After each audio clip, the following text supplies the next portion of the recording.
Olá, tudo bem? Eu sou o professor Rafael Oliveira, estou aqui no Aprovação PGE, na turma voltada para a advocacia pública, para tratar na aula de hoje do tema processo administrativo. O tema do processo administrativo, ele aparece em todas as provas de concursos públicos voltados para a advocacia pública municipal, estadual e federal. Portanto, é um tema central, não só por isso, mas também porque essa tendência da processualização da atividade estatal é uma tendência que se verifica no Brasil a partir da década de 90 e estamos ainda vivenciando essa movimentação da substituição do protagonismo do ato administrativo pelo protagonismo do processo. E por que essa mudança? Porque se entendeu, e vem se entendendo assim também, que a decisão do Estado, tomada a partir de uma atividade processualizada, portanto, uma decisão tomada no âmbito de um processo administrativo, ela tende a ser mais aceita pelos destinatários, tende a ter, portanto, mais legitimidade, tende a ser uma decisão mais eficiente, porque ao longo do processo setores serão ouvidos, setores da sociedade civil, experts, mercado, para que a decisão no final, né, leve em consideração críticas, sugestões desses atores, portanto, a decisão ela tende a ser mais eficiente também, além da carga de maior legitimidade, e, por que não, em processos que envolvam restrições de direitos das pessoas, por que não também essa função do processo como uma garantia de contraditório e ampla defesa quando houver, repito, uma decisão que restrinja direitos de alguém, um processo sancionador em que você tem a potencial aplicação de uma sanção a uma pessoa física ou jurídica, naturalmente, no direito brasileiro, qualquer sanção, não importa a sua natureza, só pode ser imposta se houver ampla defesa contraditória. E isso ocorre no âmbito de um processo. Todo processo administrativo ele cumpre várias finalidades e atende garantias diferenciadas. Garante, resumindo a história aqui, garante legitimidade, garante eficiência e garante contraditório e ampla defesa, no caso específico de processos sancionadores. Portanto, é um tema central. E nós temos um grande protagonista nesse tema do processo administrativo, que é a Lei 9784 de 99.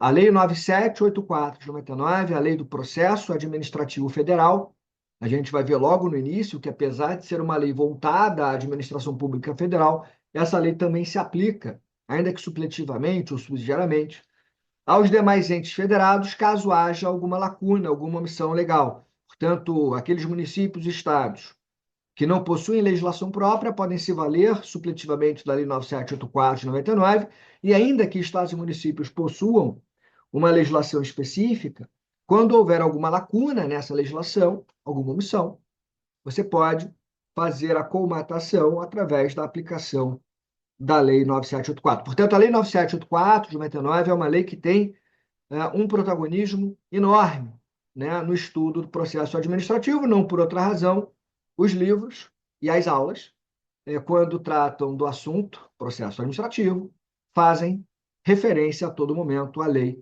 9784 de 99, e aqui não vai ser diferente, a gente vai fazer essa alusão a todo momento durante o nosso encontro. Bom, desde o início também eu já quero deixar claro que quando a gente fala aqui de processo administrativo, a gente está falando de uma relação jurídica dinâmica, que envolve a prática de atos sucessivos e encadeados, que tem por finalidade alcançar um resultado, que é a prolatação da decisão administrativa. Portanto, quando a gente fala em processo administrativo, a gente fala de uma relação jurídica dinâmica, que envolve atos sucessivos, encadeados, que vão sendo praticados sucessivamente até se chegar a um resultado. E esse resultado é a decisão administrativa.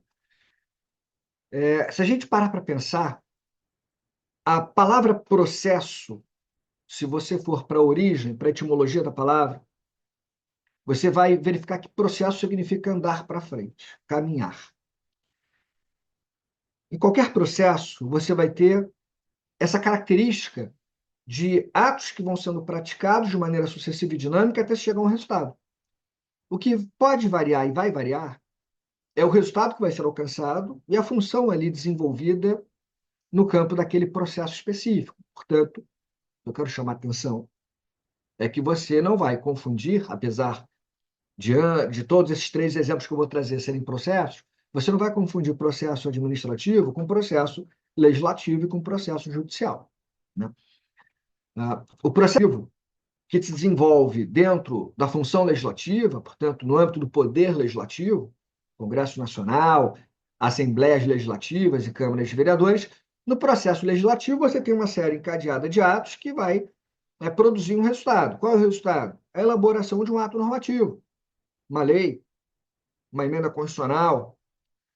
Portanto, se você pensar no processo legislativo tradicional, se tem lá a iniciativa, que pode ser do chefe do executivo, em outros casos pode ser do próprio parlamento. O projeto de lei vai sendo votado, analisado, passa por comissões, passa por votações, até chegar ao produto final. Uma vez sancionado, você tem a lei pronta e acabada. Então, o processo legislativo envolve uma série encadeada de atos que gera o resultado, que é a elaboração de uma norma. Da mesma maneira, o processo judicial também envolve uma série encadeada de atos que geram um resultado final. Só que aqui, o processo judicial, naturalmente, ele se desenvolve dentro da função jurisdicional. E aí, no final, o Poder Judiciário, o que ele faz no processo judicial? Ele prolata uma decisão. A decisão judicial para colocar fim a um litígio, para colocar fim a uma lide, a um conflito de interesses. Portanto, no processo judicial, como regra geral, digamos assim, você tem uma provocação, quer dizer, alguém vai propor uma ação judicial, vai lá protocolar a petição inicial, princípio da inércia da jurisdição, aí o Poder Judiciário, uma vez provocado, dá prosseguimento ao processo, né, manda citar o réu ou os réus, tem a defesa, a contestação, produção probatória. E qual é a decisão? A sentença. Então, a sentença coloca fim à lide. Diz quem tem razão.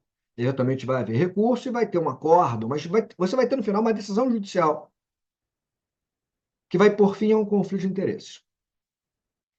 Bom, se o processo legislativo tem por finalidade a elaboração de uma norma, se o processo judicial tem por finalidade a prolação de uma decisão judicial para colocar fim ao litígio, o processo administrativo, que é o nosso tema da aula de hoje, também vai envolver uma série dinâmica de atos, só que o resultado buscado não é a elaboração de uma norma, não é a aprovação de uma decisão judicial. O processo administrativo, no âmbito da função administrativa, tem por finalidade, repito, a prolatação ou aprovação de uma decisão administrativa. E essa decisão administrativa, ela pode ser uma decisão administrativa de cunho sancionador, pode ser uma decisão administrativa, por exemplo, num processo administrativo disciplinar, em que a administração pública vai aplicar uma sanção ao servidor público. Você pode ter processo administrativo que não tem cunho sancionador, processo administrativo necessário à celebração de contratos. A licitação, por exemplo, é um processo administrativo. E qual é o objetivo da licitação? Definir com quem a administração pública vai contratar. Você tem processos administrativos que podem declarar ou constituir direitos, por exemplo, processos de licenciamento. Então, alguém lá tem a idade mínima, fez as provas práticas e teóricas, o exame médico, quer a carteira de motorista. A carteira de motorista é uma licença, é um ato vinculado. É uma licença do Estado para alguém dirigir um veículo automotor. Então, nesse processo de licenciamento, no final, sendo otimista, vai se dar a licença para aquele que preencheu os requisitos legais, reconhecendo, portanto, o direito a dirigir esse veículo automotor. Então, o processo administrativo, ele envolve uma série encadeada de atos. Esses atos vão sendo praticados sucessivamente até chegar ao resultado final, que é a decisão administrativa. Essa decisão administrativa, ela pode ter conteúdos variados, como a gente viu agora, pode ter um conteúdo sancionador, pode ter um conteúdo de definição de quem vai celebrar o contrato com o Estado, pode ter um conteúdo de reconhecimento de direitos. Então, o conteúdo ele pode ser variado, mas a ideia é uma só. O processo administrativo gera uma decisão administrativa. E a vantagem em relação aos atos unilaterais isolados é que, no âmbito de um ato administrativo, de uma decisão prolatada no processo, ao longo do processo, você tem a participação de interessados que vão sofrer as consequências diretas ou indiretas daquela decisão que vai ser tomada. Por isso que eu falei lá no início, que a processualização da atividade estatal traz a garantia de maior legitimidade para a decisão, de maior eficiência, e nos casos de sanções ainda garante a ampla defesa contraditória. E, pessoal, para a gente começar a apresentar aqui os slides, antes de apresentar os slides, uma última nota. Há uma controvérsia muito tradicional na doutrina em relação à melhor expressão, se processo administrativo, como eu estou falando desde o início, ou procedimento administrativo. Qual é a expressão melhor, processo ou procedimento? E aí a doutrina bate cabeça. Então, de um lado, você tem autores que dizem, olha, é melhor procedimento administrativo ao invés de processo, para você só usar a expressão processo no processo judicial. Porque lá você tem a resolução de um conflito com coisa julgada. Já no processo administrativo, ainda que se fale numa coisa julgada administrativa, a decisão administrativa ela pode ser revista numa ação judicial. Então, para não confundir, alguns autores preferem a expressão processo só para o processo judicial e deixam para a atividade administrativa a expressão procedimento administrativo. Por outro lado, outros autores dizem que, olha, tanto faz, se vai usar a expressão processo judicial, processo administrativo ou processo legislativo. Porque a ideia de processo é aquilo que eu disse antes, é uma ideia de uma relação jurídica que envolve práticas de atos que vão ser ali editados de maneira sucessiva, dinâmica, até chegar a uma decisão final, seja ela de conteúdo legislativo, judicial ou administrativo. Vocês já devem ter percebido que eu fico nessa última posição, porque eu estou falando desde o início a expressão processo administrativo. Então, para mim, seria mais adequado falar em processo e não em procedimento. Mas tanto faz. Se você falar em procedimento administrativo ou processo administrativo, a ideia, na minha opinião, vai ser compreendida. Eu acho que essa é uma discussão que não gera efeitos práticos. É uma discussão sexo dos anjos, né? Metafísica, teórica. Mas tem essa polêmica na doutrina, eu fiz questão aqui só de comentar e de me posicionar, né? Eu, pessoalmente, uso a expressão processo administrativo e não apenas eu, a legislação também. Então, a Constituição Federal, em vários momentos, quando a Constituição Federal fala em processo administrativo, ela usa a expressão processo. Quando fala da duração razoável do processo, fala em processo judicial, processo administrativo. Ampla defesa contraditória em processo judicial, processo administrativo, devido processo legal também, né? Então, processo é lato sensu. Pode ser processo judicial, processo administrativo, processo legislativo. E a Lei 9784 de 99 usa também a expressão processo administrativo. Portanto, apesar de muita discussão doutrinária, uma discussão que, na minha opinião, não leva a nenhuma consequência prática relevante, o fato é que a própria legislação, inclusive a Constituição, acabam utilizando o termo processo administrativo. Eu não vejo erro em você falar em procedimento, mas a expressão mais usual no campo normativo é a expressão processo, por isso eu estou usando essa expressão, até porque doutrinariamente no meu livro eu defendo essa posição. Bom, como a gente já começou aqui a nossa conversa, agora chega o momento de eu compartilhar, eu vou compartilhar com vocês os meus slides para a gente seguir esse bate-papo sobre processo administrativo de uma forma bem didática. Então, aqui a apresentação do nosso tema, de novo, né? O tema da aula de hoje, processo administrativo. A gente já trouxe algumas linhas introdutórias importantes. Aqui eu rememoro, né, que a Lei 9784 de 99 é a nossa principal norma em relação ao processo administrativo, é a lei que regula o processo administrativo federal, mas, como eu disse lá no início, na minha introdução, essa lei ela é tão importante, que ela acaba sendo aplicada também supletivamente, ou subsidiariamente, melhor dizendo, aos demais entes federados na ausência de norma específica. Portanto, como eu já disse e repito, claro, se estados e municípios tiverem suas próprias normas de processo administrativo, prevalece a norma específica, municipal, estadual, a norma daquele ente federado. Mas se houver uma lacuna, portanto, inexistindo uma norma clara sobre processo administrativo naquele município ou naquele estado, havendo uma lacuna, uma omissão legal, aí você vai aplicar subsidiariamente a Lei 9784 de 99. Isso, inclusive, já está pacificado no STJ, e aqui eu trago para vocês a súmula 633 do STJ. A súmula 633 do Superior Tribunal de Justiça diz lá, entre aspas, a Lei 9784 de 99 Especialmente, mas não exclusivamente, é só um exemplo, especialmente no que diz respeito ao prazo decadencial para a revisão de atos administrativos no âmbito da administração pública federal. Essa lei, ela pode ser aplicada de forma subsidiária aos estados e municípios sem inexistente norma local e específica que regule a matéria. Portanto, a importância dessa lei também é apresentada, essa importância, pelo próprio STJ na súmula 633, que é uma súmula muito importante para você não esquecer para a sua prova. Bom, em relação às classificações, várias classificações podem ser apresentadas aos processos administrativos, né? São várias as classificações que cada autor apresenta no âmbito doutrinário. Eu apresento algumas classificações, aqui eu estou destacando duas delas. Primeira classificação, o critério da litigiosidade. E aí, quanto ao critério da existência ou não de um litígio, da litigiosidade, você pode falar em processo administrativo gracioso ou não litigioso. Está aqui a explicação, quando o processo não envolve, na sua essência, um conflito de interesses. Então, um processo de licenciamento, por exemplo, para você obter uma licença para dirigir veículo automotor, a carteira de motorista, um processo de licenciamento. Um processo de licenciamento urbanístico, quando você pede uma licença para fazer uma construção. O processo de licenciamento ambiental, você pede uma licença ambiental para executar uma obra ou coisa parecida.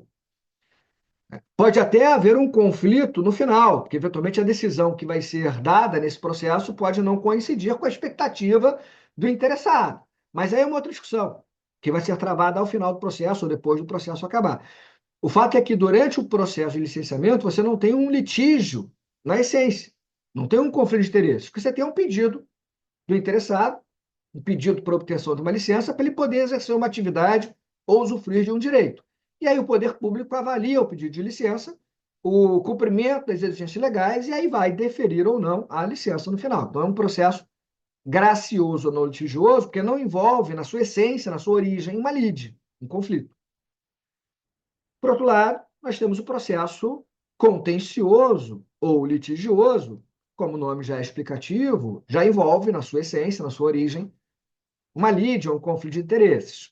Então, um exemplo clássico de processo contencioso ou litigioso é o processo administrativo disciplinar.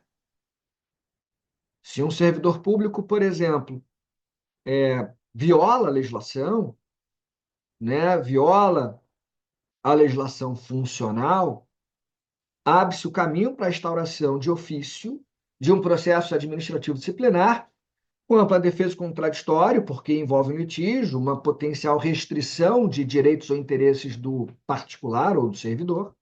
Nesse caso do PAD do servidor, então, acusado pela prática de um ilícito, vai ter ele a oportunidade de se defender.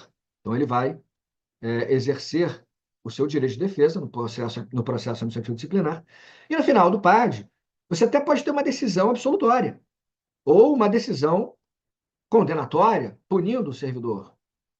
Alguém vai me dizer, mas Rafael, se houver uma absolvição, não houve litígio? Claro que houve, né? Desde o início. O servidor estava sendo acusado de ter cometido um ilícito. E, de acordo com a versão do servidor, ele não tinha cometido esse ilícito, teve uma lide, que justificou, então, o prosseguimento desse processo. Não importa, portanto, o desfecho, se vai haver condenação ou absolvição do servidor. O que importa é que na origem e durante o processo, havia uma lide, havia uma discussão, um conflito. Uma outra classificação, que é muito citada no âmbito doutrinário, eu também menciono no meu livro, leva em conta o critério da ampliação ou da restrição dos interesses dos administrados. Então, alguns processos podem ampliar direitos e interesses dos particulares, outros processos podem restringir ou retirar direitos de particulares. Então, nós temos nessa classificação, na primeira espécie, o processo ampliativo, o nome já é explicativo, né? O processo ampliativo é o que amplia direitos. Aqueles processos que eu mencionei de licenciamento são processos ampliativos. Quando o poder público, no processo de licenciamento, concede uma licença para dirigir um veículo automotor, uma licença ambiental, uma licença para construir, por exemplo, está reconhecendo um direito do particular. Também a gente pode mencionar aqui o processo ampliativo, o processo de outorga de autorização de uso de bem público. Você imagina lá um restaurante que quer utilizar a calçada para colocação de mesas e cadeiras. e ali atender os seus clientes. Para ele poder utilizar a calçada com privatividade, calçada é um bem público, ele precisa de uma autorização de uso do bem público, que vai ser dado ou não pelo município respectivo. Então, quando o município concede essa autorização de uso, é um processo ampliativo.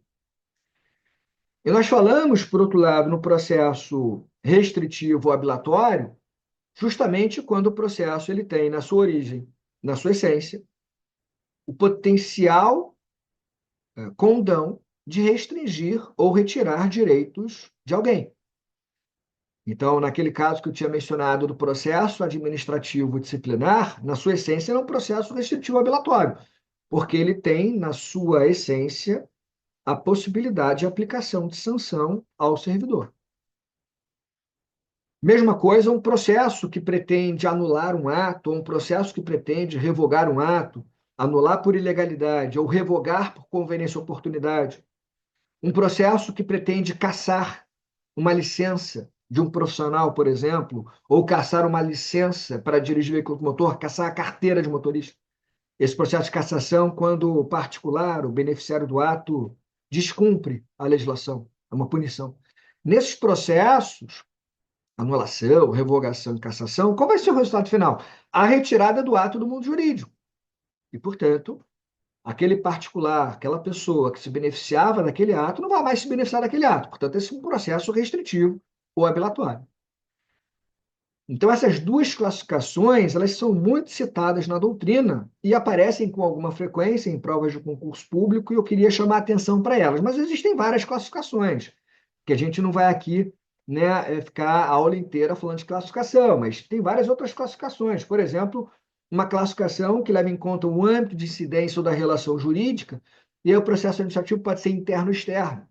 Interno, quando envolve o poder público de um lado e pessoas que têm um vínculo específico com o poder público, servidores públicos, por exemplo.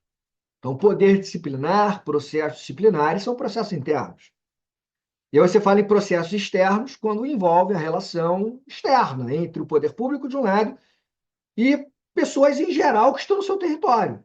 Então, nesse caso, você tem o exercício do poder de polícia em relação a toda e qualquer pessoa que está no território ali do Estado, e no outro poder de polícia, você tem lá a possibilidade de fiscalizar atividades, de consentir com a prática de atividades, sancionar pessoas que praticarem irregularidades, estabelecer através de normas, né, a ordem de polícias, regras para usufruir lá determinado direito ou benefício.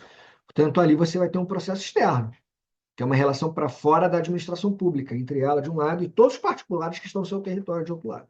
São várias classificações, tá? Mas eu quis chamar a atenção para essas duas aqui do slide. Bom, dando prosseguimento, a gente vai para o próximo slide, e aqui eu queria mencionar os princípios do processo administrativo.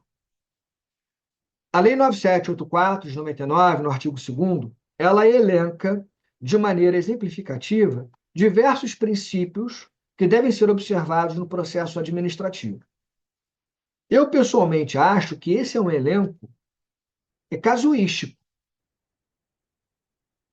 Aqui o legislador aponta princípios que ele entende que são princípios relevantes, que devem ser ali mencionados, mas o próprio legislador, percebam na leitura, eu coloquei aqui entre aspas, deixa claro que esse elenco é um elenco apenas exemplificativo e, portanto, não afasta a incidência de outros princípios não mencionados expressamente aqui nesse artigo 2º.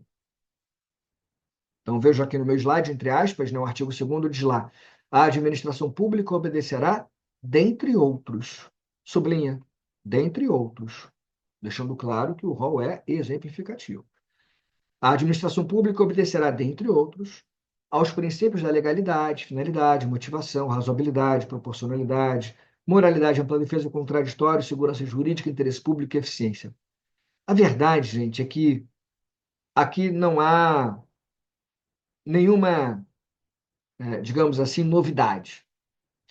O que nós vamos aqui afirmar é o seguinte: em relação aos processos administrativos, tal como ocorre em qualquer outra atuação do Estado, isso vale para qualquer atuação do Estado, seja no campo do processo administrativo ou não, em qualquer atuação, o Estado, a administração pública, deve respeitar os princípios expressos e implicitamente consagrados na ordem jurídica.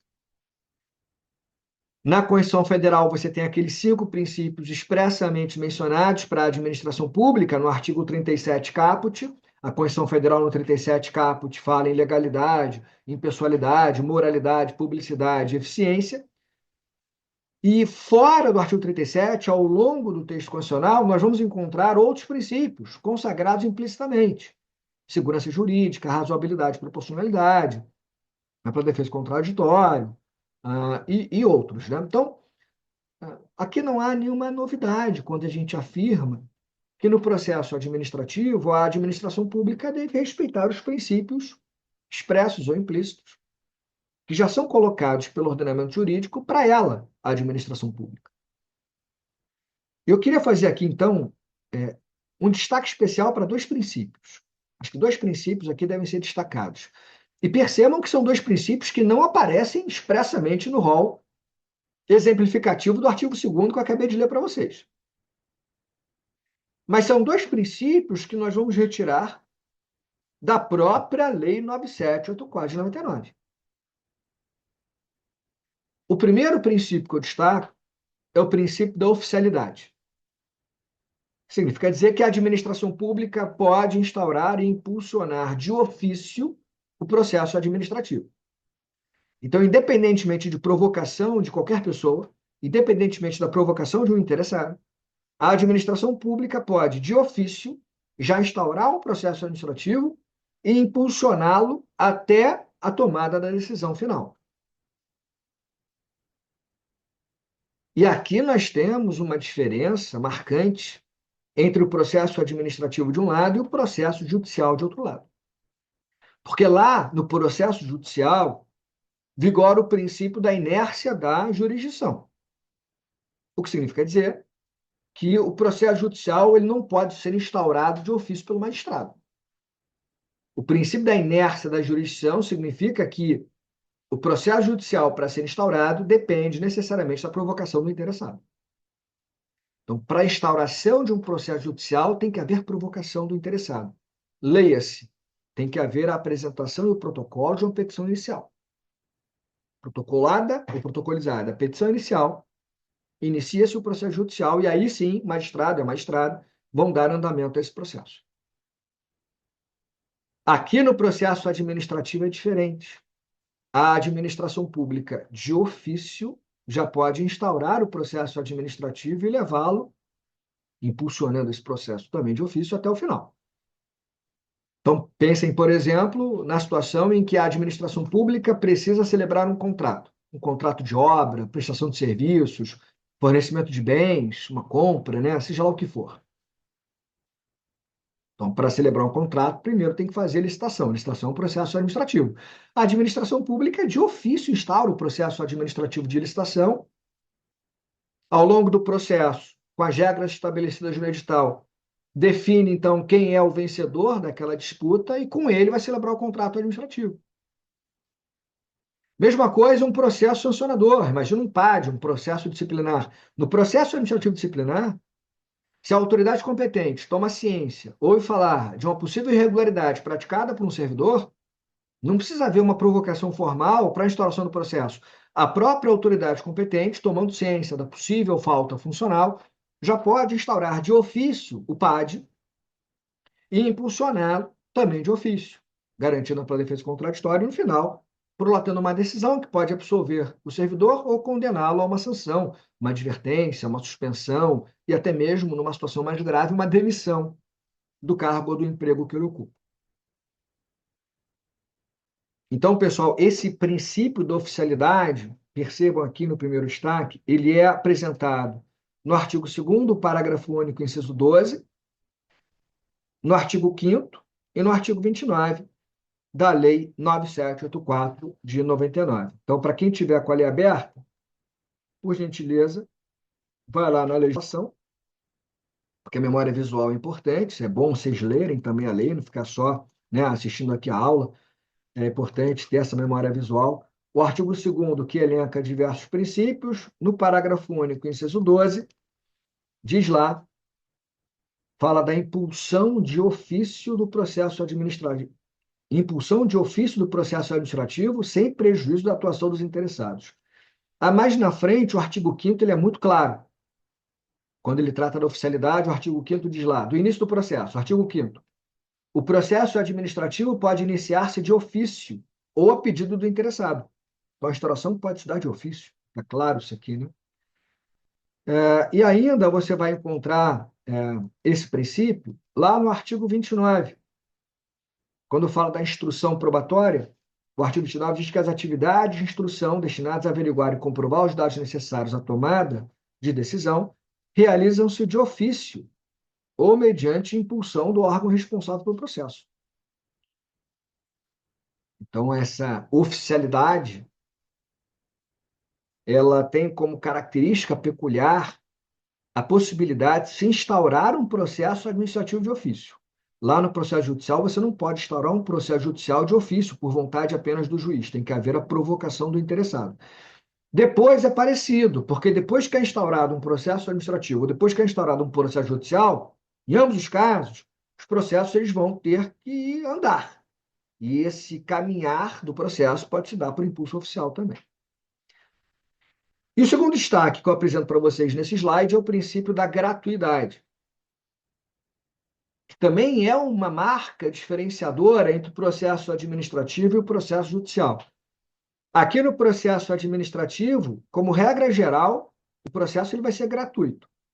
Então, não vai envolver a cobrança de valores dos particulares ou dos servidores públicos, tá? Então, aqui o processo administrativo, em regra, ele é gratuito, ressalvadas eventuais situações previstas em lei e que forem razoáveis, né? Que forem declaradas razoáveis e consideradas constitucionais, porque já antecipo uma questão que eu vou levantar no final. Durante muito tempo, algumas leis condicionavam a interposição de um recurso administrativo a pagamento de valores ou depósito de valores.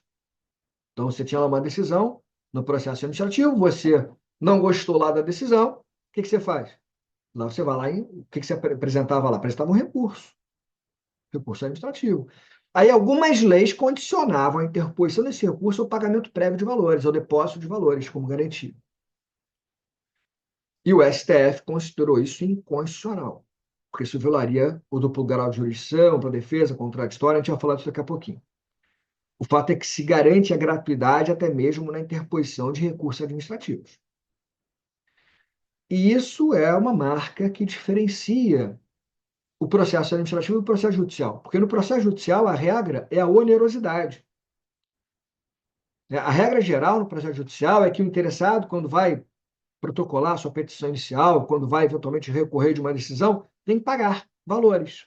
Tem que fazer pagamento e recolhimento de custas, quando propõe lá a ação judicial. Na hora de recorrer, tem que fazer o preparo. Então, lá a regra é o pagamento de valores. Agora, no processo judicial, pode ter gratuidade. Eventualmente, a pessoa é hipossuficiente. Ela pode requerer a gratuidade de justiça. Uma vez conferida a gratuidade de justiça, gratuidade. Aí tudo bem. Mas se não houver a gratuidade, qual é a regra? A regra é a onerosidade, tem que pagar. Aqui no processo administrativo é diferente. Aqui, na essência, já é gratuito. E isso você vai retirar, por exemplo, do artigo 2º, parágrafo único, inciso 11, né, da Lei 9784 de 99.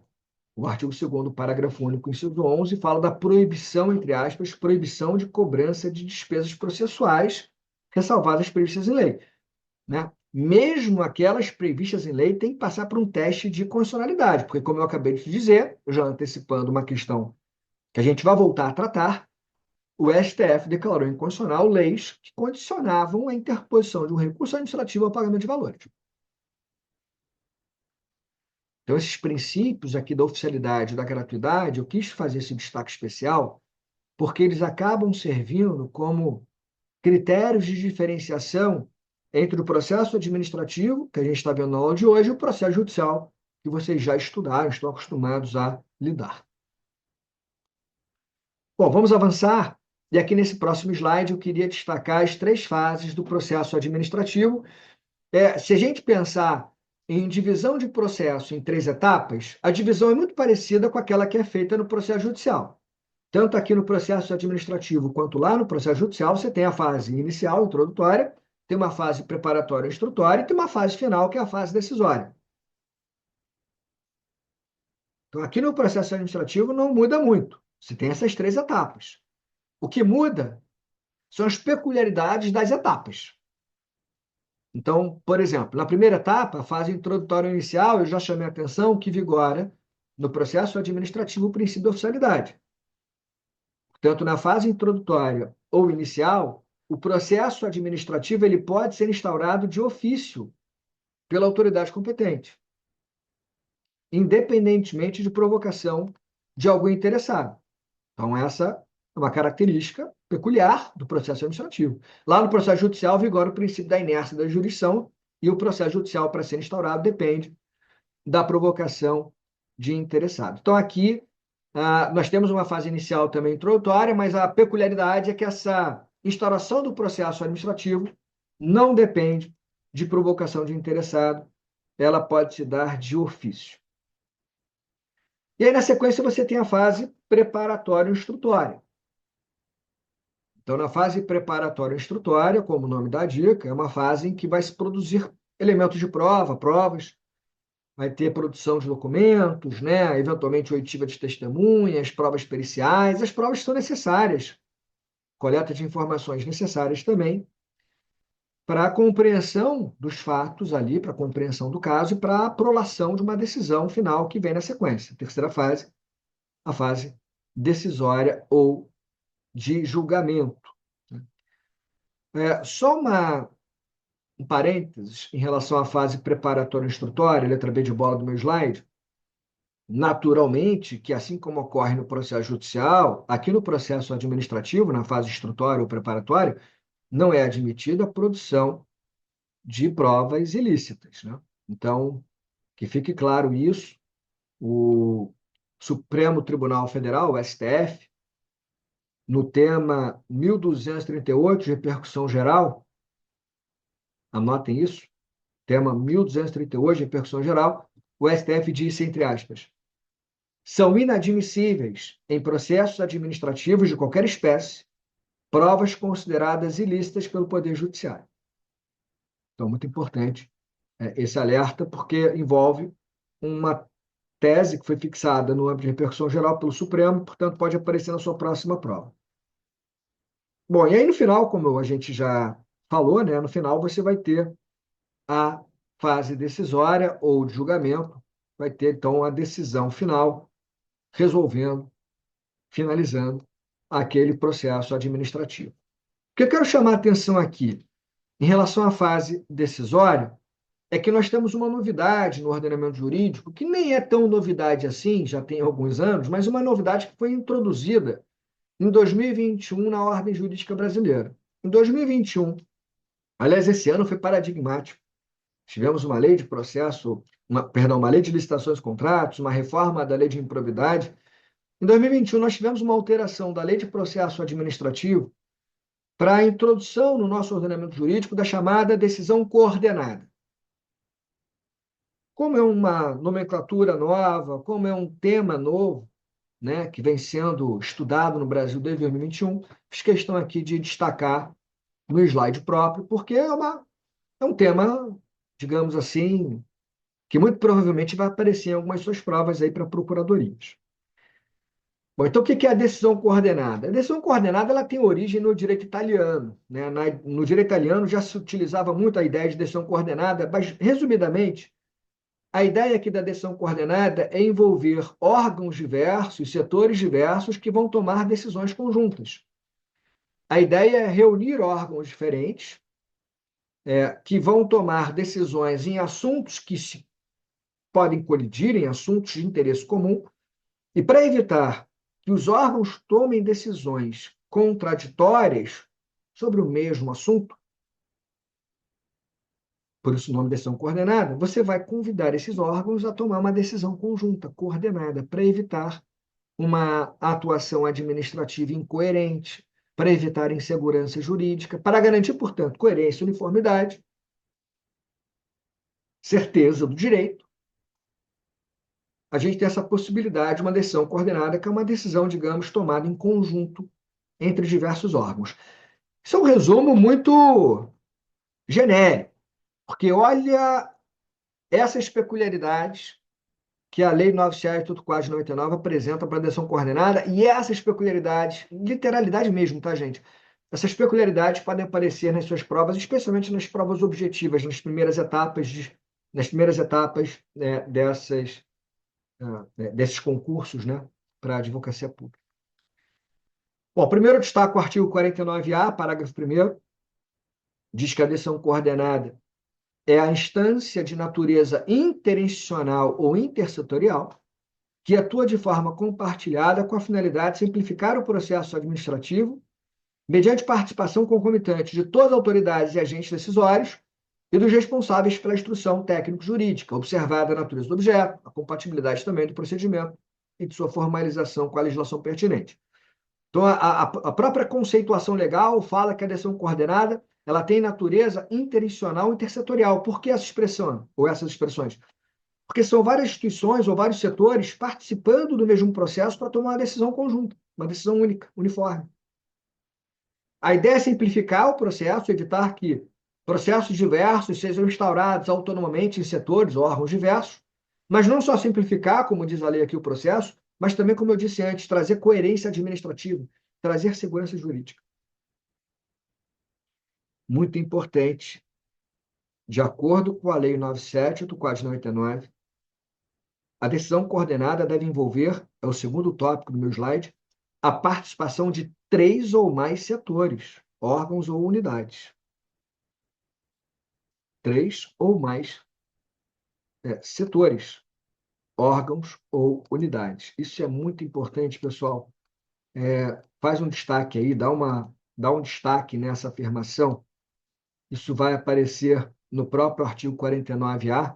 Lá diz: no âmbito da administração pública federal, as decisões administrativas que exijam a participação de 3 ou mais setores, órgãos ou unidades poderão ser tomadas mediante decisão coordenada, sempre que for justificável pela relevância da matéria e houver discordância que prejudique a celeridade do processo decisório. Isso é pegadinha de prova objetiva, hein? Em algumas provas objetivas pode aparecer assim: a decisão coordenada é a decisão tomada por 2 ou mais órgãos ou setores. Está errado. A lei fala 3 ou mais órgãos ou setores. Então não basta 2 órgãos ou setores. Por que não, Rafael? Ué, uma opção do legislador. Na minha opinião, não haveria problema, teoricamente falando, de você trazer uma previsão legislativa de uma decisão coordenada envolvendo apenas 2 órgãos ou 2 setores. Mas o fato é que a escolha da lei foi pelo número mínimo de 3 órgãos, unidades ou setores. Decisão coordenada tem pelo menos 3 órgãos, unidades ou setores. 3 ou mais, né? Não menos. Então, muito importante isso. Eu também destaco aqui os parágrafos 4º e 5º do artigo 49A da Lei de Processo. Resumidamente, o que você vai extrair desses parágrafos é que a decisão coordenada não exclui a responsabilidade originária de cada órgão. Então, você vai ter 3 ou mais órgãos ali participando da decisão coordenada, né? Isso não exclui a responsabilidade desses órgãos pela decisão que está sendo tomada. Bem como essa decisão coordenada, ela deverá obedecer aos princípios da legalidade, eficiência e transparência, com a utilização, sempre que necessário, da simplificação do procedimento e da concentração das instâncias decisórias.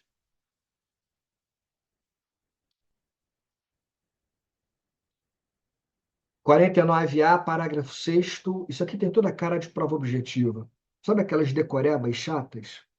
Fica decorando letra de lei. Eu, pessoalmente, não gosto disso. Por isso que eu não gosto muito de prova objetiva, porque é muito decoreba. Você não mostra o raciocínio, saber escrever, fundamentar, né, uma resposta. Mas tem que jogar conforme a música. 99% dos concursos para procuradorias envolvem uma primeira etapa com provas objetivas. Em prova objetiva, cuidado com essa previsão aqui.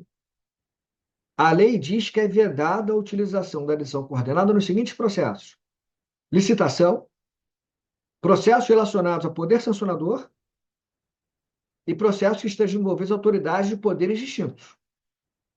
Então, pode ser uma pegadinha de prova objetiva. Pode haver decisão coordenada em processo de licitação? Pela expressa previsão legal, não.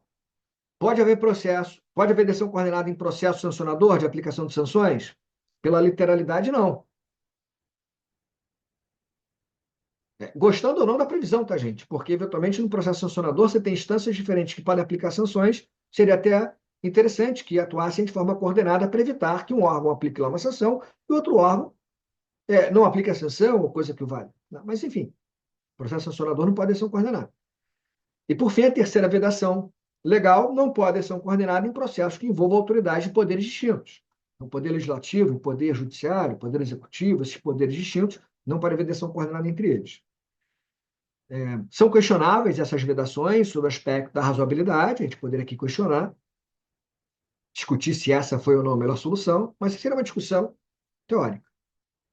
Para as provas que vocês vão prestar, vai cair a letra da lei.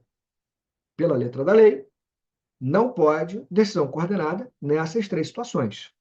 Não cabe decisão coordenada em licitação, em processo sancionador e em processo que envolva poderes distintos. Menciono aqui também o artigo 49G de gato. A conclusão dos trabalhos da decisão coordenada será consolidada em ata, que conterá as seguintes informações. O que você vai colocar na decisão coordenada? Um relato sobre os itens da pauta, síntese dos fundamentos aduzidos, síntese das teses pertinentes ao objeto da convocação, registro das orientações, diretrizes, soluções e propostas dos atos governamentais, posicionamento dos participantes para subsidiar a futura atuação governamental em matéria idêntica ou similar, e a decisão de cada órgão ou entidade relativa à matéria sujeita à sua competência. Então, isso tudo deve constar de uma ata no final dos trabalhos que vai levar a uma decisão coordenada. Então, essas são previsões que me parecem muito relevantes para vocês não esquecerem e levarem, né, em conta na hora das provas, especialmente das provas objetivas, primeira etapa, primeira fase dos certames, de concursos para as procuradorias. Pessoal, aqui a gente vai avançar para o tema dos recursos administrativos lato sensu. Quando a gente fala em recurso administrativo lato sensu, a gente fala de um meio formal de impugnação de decisões estatais ou decisões administrativas. Então, recurso administrativo lato sensu é quando alguém faz uma impugnação formal a uma decisão tomada pela administração pública. E dentro do gênero recurso administrativo, nós temos várias espécies de impugnação. O recurso administrativo stricto sensu, o recurso hierárquico, que pode ser próprio ou impróprio, também o pedido de reconsideração, revisão. Então, nós temos 4 meios de impugnação administrativa que não se confundem entre si. Pensando no recurso antidistrito, o recurso ele pode ser hierárquico próprio ou hierárquico impróprio. Qual a diferença entre esses dois recursos administrativos em sentido estrito? No recurso hierárquico próprio, como diz aqui no meu slide, você tem uma impugnação que é realizada, implementada dentro da mesma pessoa jurídica que proferiu a decisão recorrida. Então, você imagina uma autarquia federal. Uma autarquia é uma pessoa jurídica de direito público. Então, dentro dessa pessoa jurídica, dentro da autarquia, você tem uma divisão escalonada de funções. Tem lá o presidente ou a presidenta lá da autarquia, você tem lá uma divisão hierárquica das funções e a lotação de servidores nessas funções hierarquizadas. Então, você imagina que dentro dessa autarquia, uma autoridade qualquer prolate uma decisão administrativa. Daí você não gosta da decisão prolatada, o que você faz? Você vai recorrer. Suponha, nesse caso, que você vai recorrer para o presidente da autarquia. É um recurso interno, dentro da mesma autarquia, dentro da mesma pessoa jurídica. Alguém tomou uma decisão, você não gostou, recorreu para a autoridade máxima da autarquia, o presidente. Esse é um recurso hierárquico próprio, porque a sua impugnação foi feita dentro da mesma pessoa jurídica que prolatou a decisão recorrida. Aquela autarquia tinha prolatado uma decisão, você recorreu da decisão para a presidência da autarquia, dentro da estrutura da autarquia. Isso é muito importante lembrar, porque dentro de qualquer pessoa jurídica, nós temos uma relação hierarquizada. Isso não vale apenas para a administração pública. Pense numa empresa privada qualquer. Joãozinho e Maria abriram lá uma empresa, contrataram vários funcionários. Numa empresa privada, você vai ter uma relação hierarquizada. E aí o chefe, entre aspas, chefe, de maneira vulgar aqui, né, o sócio administrador lá, o sócio diretor, ou o diretor, ou o administrador, não importa a nomenclatura, aquele que manda, nome da empresa privada, ele vai trazer as diretrizes de atuação dos empregados, ele pode rever decisões dos empregados, pode aplicar sanções aos empregados, demitir um empregado ou uma empregada, por exemplo, daquela empresa. Enfim, tudo isso é possível porque a relação é hierarquizada. Então, é inerente ao poder hierárquico que aquele que está numa posição de hierarquia superior, ele possa rever decisões de subordinados, aplicar sanções aos subordinados. E nesse âmbito, portanto, é inerente à direção que possa se rever decisões de seus subordinados. Mesma coisa, imagina, o escritório de advocacia, para a gente que é da área do direito, né? Se amanhã abrir o seu escritório de advocacia, o escritório começou a crescer, você tem vários advogados abaixo de você, estagiários também, enfim.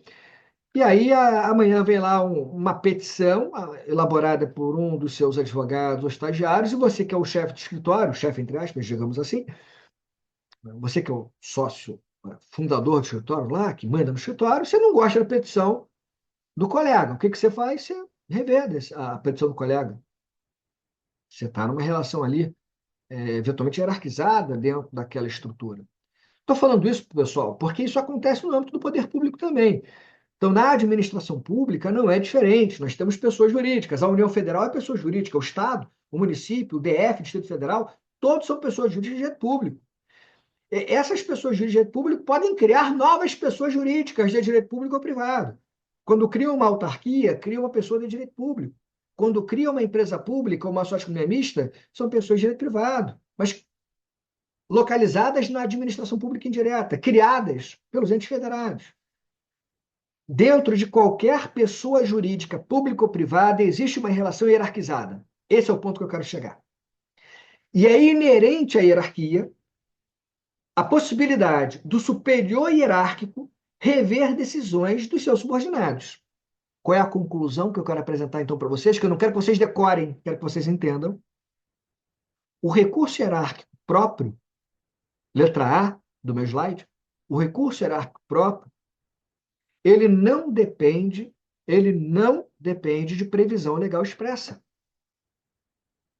Mesmo sem previsão legal, é possível interpor um recurso hierárquico próprio. Naquele meu exemplo, uma autarquia federal, uma decisão foi prolatada, mesmo que não haja previsão legal, o interessado pode recorrer para a presidência da autarquia. Até porque a presidência da autarquia poderia, de ofício, mesmo sem recurso, rever a decisão do subordinado, por conta da hierarquia. Então, justamente por ser um recurso interno, dentro da mesma pessoa jurídica, onde existe naturalmente uma hierarquia, o recurso hierárquico próprio é inerente à hierarquia, é inerente à possibilidade do superior hierárquico rever decisões subordinadas. Portanto, isso não depende de expressa previsão legal, isso é inerente à hierarquia. E aí agora a gente passa para o segundo recurso em sentido estrito. Letra B de bola do meu slide. Recurso hierárquico impróprio. Aqui a situação é diferente. Porque o recurso hierárquico impróprio é aquele recurso que vai ser interposto para fora da pessoa jurídica que proferiu a decisão recorrida. É um recurso externo. O recurso hierárquico impróprio é um recurso interposto para fora da pessoa jurídica que proferiu a decisão recorrida, é um recurso externo. Pega aquele exemplo da autarquia federal. A autarquia federal integra a administração pública indireta federal. Qual é o ente federado que cria uma autarquia federal? É a União. A União Federal é pessoa jurídica de direito público. A União Federal é ente federado, assim como estados, DF e municípios. Então, a União Federal, que é uma pessoa jurídica de direito público, criou uma autarquia federal, que também é pessoa jurídica de direito público, que está dentro da administração indireta da União. Se você tem uma decisão prolatada por essa autarquia federal e o interessado recorre dessa decisão para fora da autarquia, direcionando seu recurso para a União Federal, para o presidente da República, ou para o ministro ou ministra de Estado, ou presidenta da República, sei lá quem for, Esse recurso, do meu exemplo, é um recurso externo, é um recurso hierárquico impróprio, é um recurso interposto para fora da pessoa jurídica que prolatou a decisão recorrida, para fora daquela autarquia federal. Esse recurso é direcionado para fora. Sai da autarquia, esse recurso vai ser analisado pela União Federal, uma outra pessoa jurídica, apresentada pelo seu presidente ou pela sua presidenta, ou ministro ou ministra de Estado. E aí a característica crucial. E a regra de ouro. Qual é a regra de ouro? Não existe hierarquia entre pessoas jurídicas diferentes. Como eu falei antes, a hierarquia ela existe dentro da mesma pessoa jurídica. Naquele caso em que você tem um recurso dentro da mesma pessoa jurídica, naquela autarquia federal, o recurso é direcionado ao presidente, por exemplo, o recurso será próprio, não precisa de lei. Só que aqui no recurso será impróprio, você tem pessoas jurídicas diferentes. Uma prolatou a decisão. Aí vai ter um recurso para fora dessa pessoa jurídica, esse recurso vai ser analisado por outra pessoa jurídica. Entre pessoas jurídicas diferentes não há hierarquia.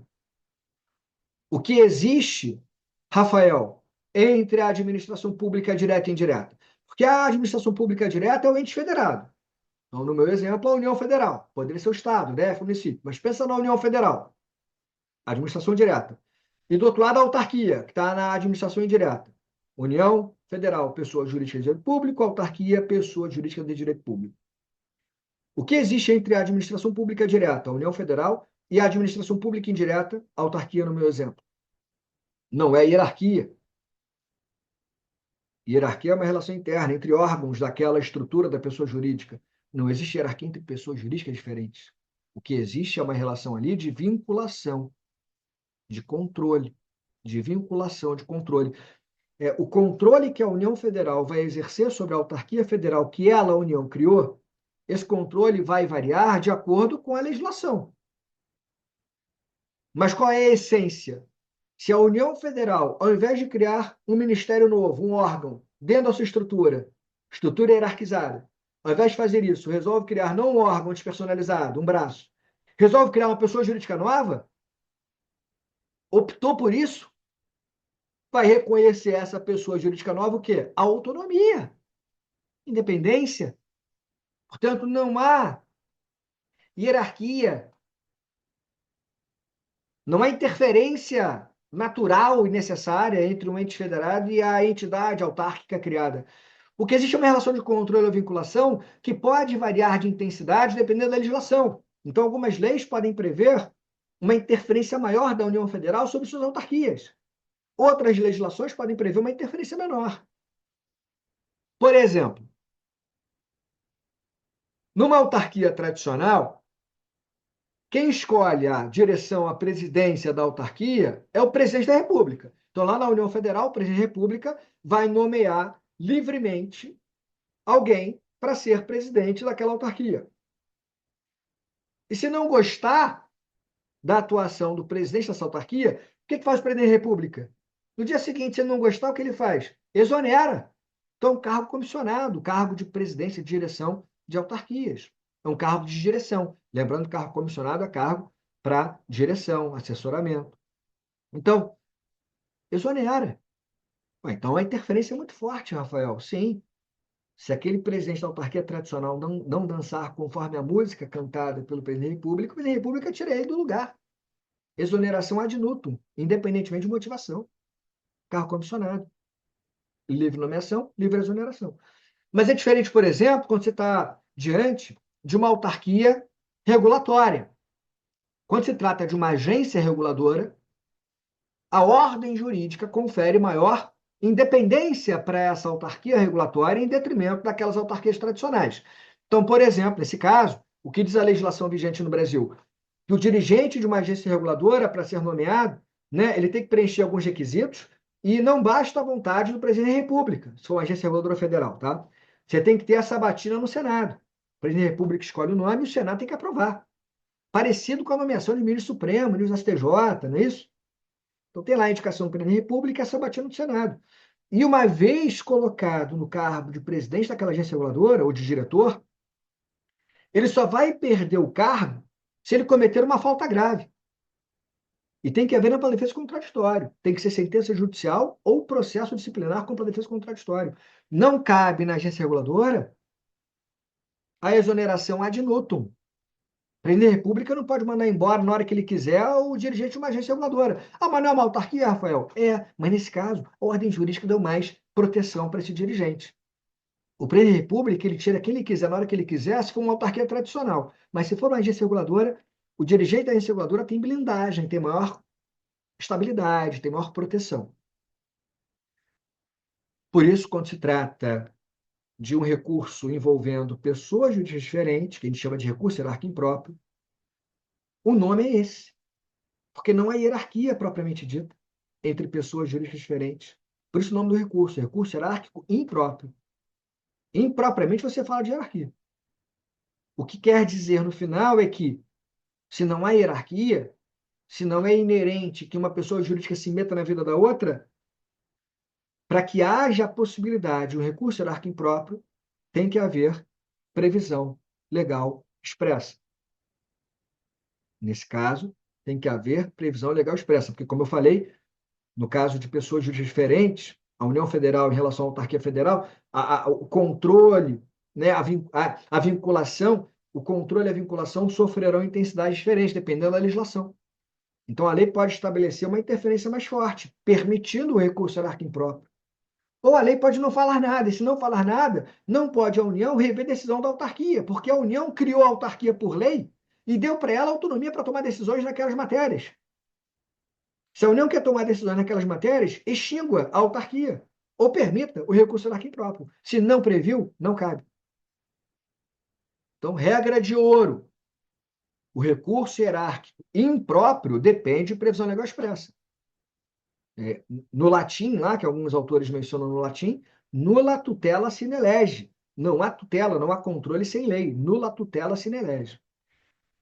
Então, resumindo, se lá o recurso hierárquico próprio, interno, dentro da mesma pessoa jurídica, não depende de previsão legal, porque é dentro de uma relação hierarquizada, aqui na letra B de bola do meu slide, no recurso hierárquico impróprio, que envolve, né, duas pessoas jurídicas diferentes, uma que prolata a decisão e a outra que vai eventualmente rever a decisão, aqui o recurso hierárquico impróprio depende de previsão legal expressa. Parênteses. Observação. Se vocês forem fazer prova para a AGU, e só para a AGU, tá? Só para a Advocacia Geral da União. Para o resto, não. Só para a AGU. Na AGU, nós temos um parecer famoso, emitido pela Advocacia Geral da União, que é o parecer AC/051. E nesse parecer, que envolvia uma agência reguladora federal, a ANTAC, a conclusão da AGU foi que poderia o presidente da República rever decisões das agências reguladoras.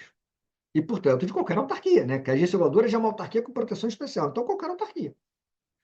Isso seria inerente à direção do presidente da República. O presidente da República teria a direção de toda a administração indireta, inclusive autarquias, e poderia rever a qualquer momento a decisão dessas autarquias.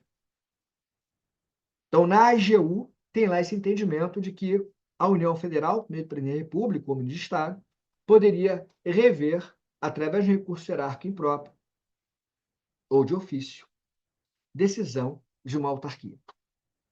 O artigo 84, inciso 2 da Constituição Federal, conferiria essa direção superior ao presidente da República, inclusive para rever decisões de autarquias.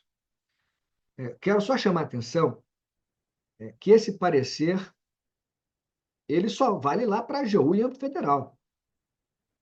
E ele destoa da doutrina completamente majoritária e dos entendimentos consagrados no âmbito do Poder Judiciário, inclusive tribunais superiores. Então, se você vai fazer uma prova para a AGU, pode lembrar do parecer 051 e dizer que lá na Advocacia Geral da União tem o entendimento de que poderia haver recurso hierárquico impróprio, mesmo sem previsão legal expressa. Que poderia o chefe do Executivo, o presidente da República, rever decisões de autarquias federais, porque ele, presidente da República, teria a direção superior de toda a administração pública, o que incluiria essa possibilidade de revisão de decisões. Mas só vale para a AGU. Tanto é que não faz muito tempo se trouxe essa questão numa prova para algum TRF desses, né? Não me lembro agora qual era a região, e naquela própria magistratura federal era para dizer se estava certo ou errado a afirmação, se dizia lá da questão de caber ou não recurso hierárquico impróprio contra decisões de legisladores e autarquias federais. E o gabarito era que não caberia o recurso hierárquico impróprio e só poderia haver o recurso hierárquico impróprio se houvesse previsão legal expressa. Então, o entendimento de que poderia haver um recurso hierárquico impróprio sem previsão legal expressa só valeria para aquele parecer AC/051 da AGU e só para a AGU. Nos demais concursos, PGEs, PGMs, concursos e outros que não sejam para a AGU, doutrina completamente majoritária, STJ, STF, em casos semelhantes, só cabe recurso hierárquico impróprio se houver previsão legal expressa. Bom, dando prosseguimento aqui para a gente fechar esse slide, nós temos aí na letra C de casa o pedido de reconsideração, que é o requerimento de reexame, né, que é direcionado à própria autoridade que proferiu a decisão recorrida. Seria uma espécie, assim, vulgarmente falando, né, a gente poderia até falar, parece com embargo de declaração com efeitos infringentes. É quase isso, né? Mal comparando, né? Mas, na verdade, assim, pedir reconsideração é quando você direciona o seu pedido para a própria autoridade que decidiu o caso, solicitando que aquela autoridade reveja a decisão que foi tomada. Então, o pedido de reconsideração tem essa característica, né? Então, a gente pode mencionar, por exemplo, de reconsideração, aquele previsto no artigo 165, inciso 2, da Lei de Licitações e Contratos, a Lei 14.133, de 2021, o artigo 165, inciso 2, prevê lá o pedido de reconsideração com o objetivo de rever a decisão administrativa que aplicou uma declaração de inidoneidade a uma empresa. Então, a Lei de Licitações e Contratos prevê esse pedido de reconsideração. E ainda em relação a esse pedido de reconsideração, tem uma súmula do Supremo Tribunal Federal que trata desse assunto, súmula 430 do STF. Nessa súmula 430, o STF disse: o pedido de reconsideração na via administrativa não interrompe o prazo para o mandado de segurança. Então, se você tem uma decisão administrativa que foi tomada, começa a correr o prazo para a impetração do mandado de segurança, não adianta você apresentar um pedido de reconsideração para tentar suspender esse prazo para a impetração do MS. O pedido de reconsideração não suspende prazo para a prestação do mandado de segurança. Muito cuidado com essa súmula 430. E nós temos ainda no final a revisão administrativa, como está aqui mencionado na letra D de dado, a revisão administrativa é um instrumento que possibilita, como diz o nome, a revisão, a qualquer tempo, a pedido ou de ofício, a decisão administrativa quando surgirem fatos novos ou circunstâncias relevantes suscetíveis de justificar a inadequação da sanção aplicada, vedado o agravamento da penalidade anteriormente aplicada. Em resumo, o que acontece na revisão administrativa é que você vai ter um processo administrativo que vai chegar ao seu final. E aí, nesse processo administrativo finalizado, foi aplicada lá uma determinada sanção a alguém. O processo terminou, não há mais discussão na via administrativa. Naquele processo houve decisão, recurso administrativo, até uma decisão administrativa final que apresentou lá uma sanção para alguém. Depois desse processo finalizado, surgem fatos novos ou circunstâncias que demonstram que aquela sanção aplicada no processo foi uma sanção aplicada de forma irregular ou ilegal. Então, aqui surgiu uma prova, uma circunstância que demonstra que aquela sanção não deveria ter sido aplicada, que aquela pessoa era inocente. O que vai acontecer? Você vai ter a instauração de um segundo processo. Teve o processo primeiro, que já aplicou a sanção, agora você vai ter um segundo processo, que é o processo de revisão. E nesse processo de revisão, o interessado vai pedir a revisão da sanção anteriormente aplicada, alegando que fatos novos ou circunstâncias novas demonstram que aquela sanção foi aplicada de maneira incorreta. Mal comparando como se fosse uma revisão criminal no âmbito penal. Lá no âmbito penal, você tem uma sentença condenatória, condena alguém a uma sanção penal, essa pessoa pode propor uma revisão criminal se surgirem fatos novos que demonstram sua inocência. Não tem prazo, a revisão criminal é a qualquer tempo, e da revisão criminal você não pode piorar ou agravar a situação daquela pessoa. Mal comparando é o que acontece na revisão administrativa que estamos vendo. Porque aqui na revisão administrativa ela pode ser apresentada a qualquer tempo, não tem prazo, 1 ano, 2 anos, 5 anos, 10 anos, não tem prazo. Revisão administrativa a qualquer tempo. Pode ser de ofício, pela própria administração pública, ou a requerimento do interessado que foi lá sancionar. E não pode haver reformácio impede isso aqui. Não pode agravar a situação daquela pessoa que pediu a revisão. Para a revisão, não permite a reformácio impede. Para recurso administrativo, a lei permite. A gente vai falar dessa polêmica no final. O artigo 65 da Lei 9784 de 99, e também os artigos 174 a 182 da Lei 8.112 de 90, que é a lei que trata do servidor estatário federal, esses artigos tratam da revisão administrativa. Mas percebam a diferença entre recurso estrito sensu e revisão administrativa. No recurso distrito, no recurso, você tem um prolongamento da discussão dentro do mesmo processo. Então, tem lá um processo administrativo, foi tomada uma decisão e alguém recorre. Então, aquela discussão vai ser levada a uma segunda instância administrativa que vai tomar uma decisão. E aí você finaliza o processo. Então, o recurso é um prolongamento da discussão dentro do mesmo processo. Uma hora vai acabar a discussão. O processo finalizou. A revisão administrativa pressupõe dois processos distintos. Um processo já finalizado, teve recurso ou não nesse processo, não importa, um processo já finalizado. E aí o segundo processo, que é o processo de revisão, para rever uma sanção aplicada no primeiro processo, se você comprovar, por fatos novos, circunstâncias novas, que aquela sanção aplicada foi aplicada de forma equívoca, de forma errada. Então, não podemos confundir a revisão com recurso administrativo em sentido estrito. Bom, aqui eu entro nas questões polêmicas que me parecem relevantes para a gente aqui indicar dentro do tema do processo administrativo. Tá? Então, aqui nós vamos ter 4 pontos que eu queria chamar a atenção para a gente debater e apresentar também, é claro, o entendimento que acabou sendo consagrado nos tribunais superiores e na doutrina para você levar para a prova. E a primeira questão é a questão do recurso administrativo e apresentação de garantias ou depósito prévio.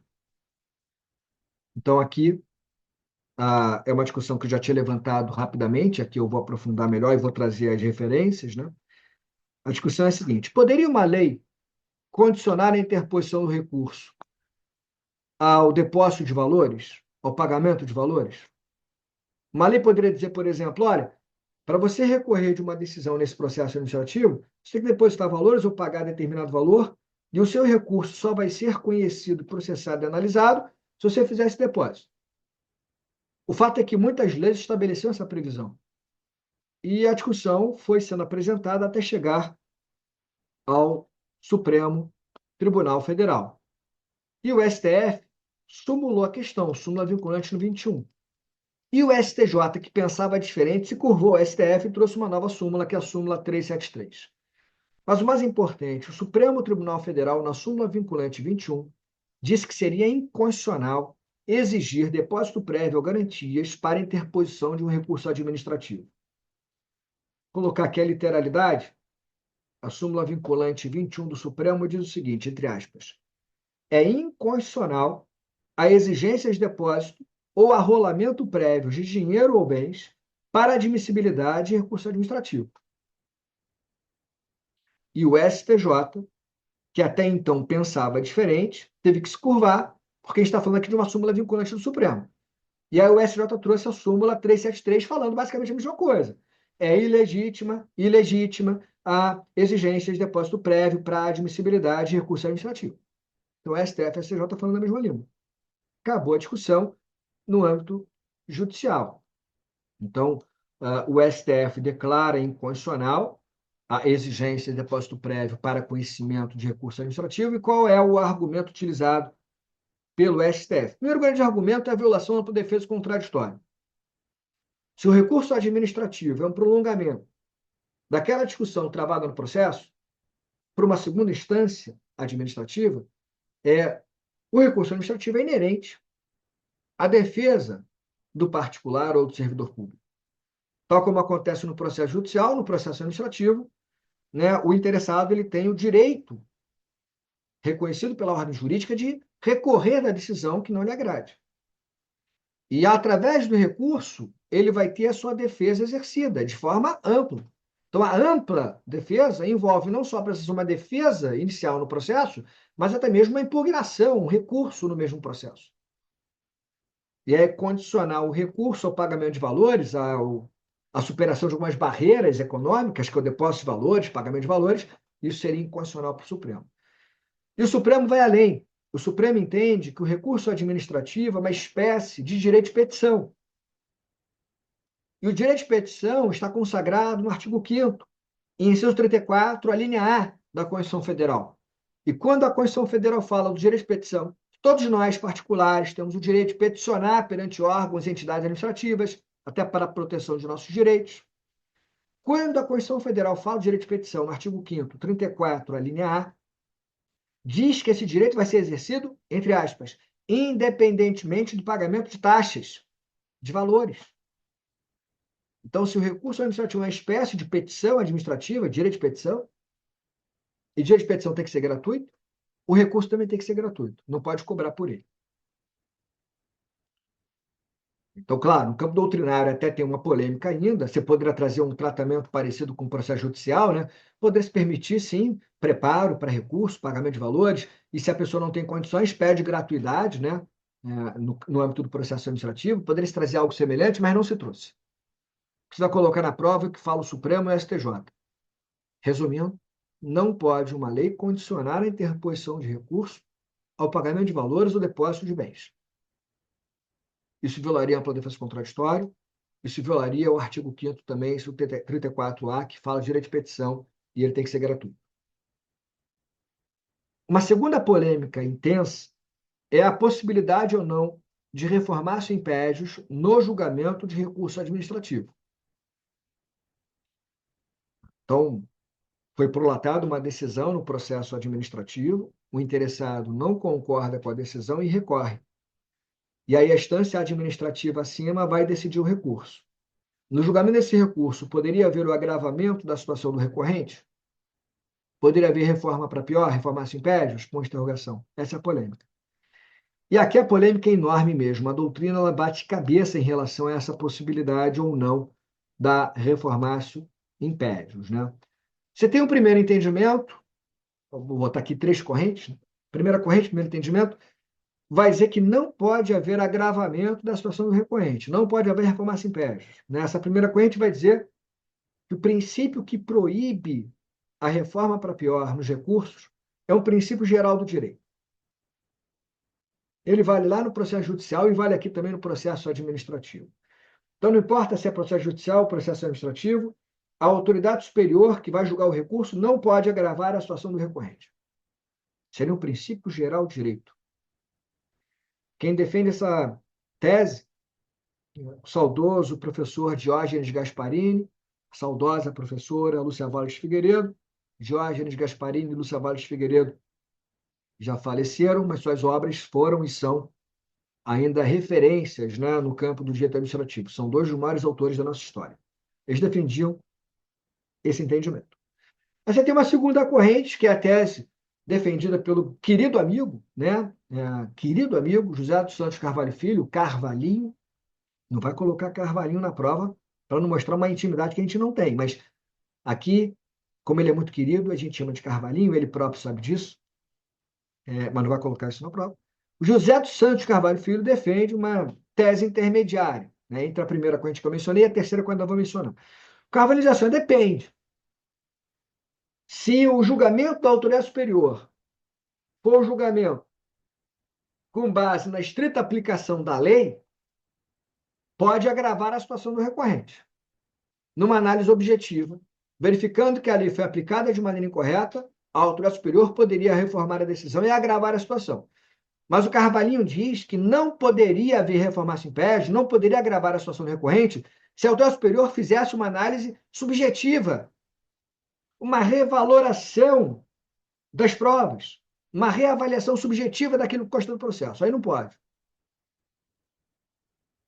Então, por exemplo, não poderia a autoridade superior, por essa visão, dizer, olha, de acordo com aquele depoimento, eu acho que a situação foi mais grave do que parece. Ao invés de uma advertência, eu vou suspender o servidor. Não pode agravar assim. uma revaloração de provas, uma reavaliação subjetiva, não. Mas para o Carvalhinho poderia agravar se fosse uma mera reavaliação objetiva. De maneira formal e clara, a lei foi aplicada de forma errada. Por exemplo, imaginem que a lei diga: o servidor cometeu uma infração, vai receber a sanção de suspensão. Aí, parágrafo único. Se ele for reincidente, a sanção será demissão, sanção mais grave. E suponha que no caso concreto, lá naquele processo administrativo, tenha lá o dado mostrando que aquele servidor é reincidente.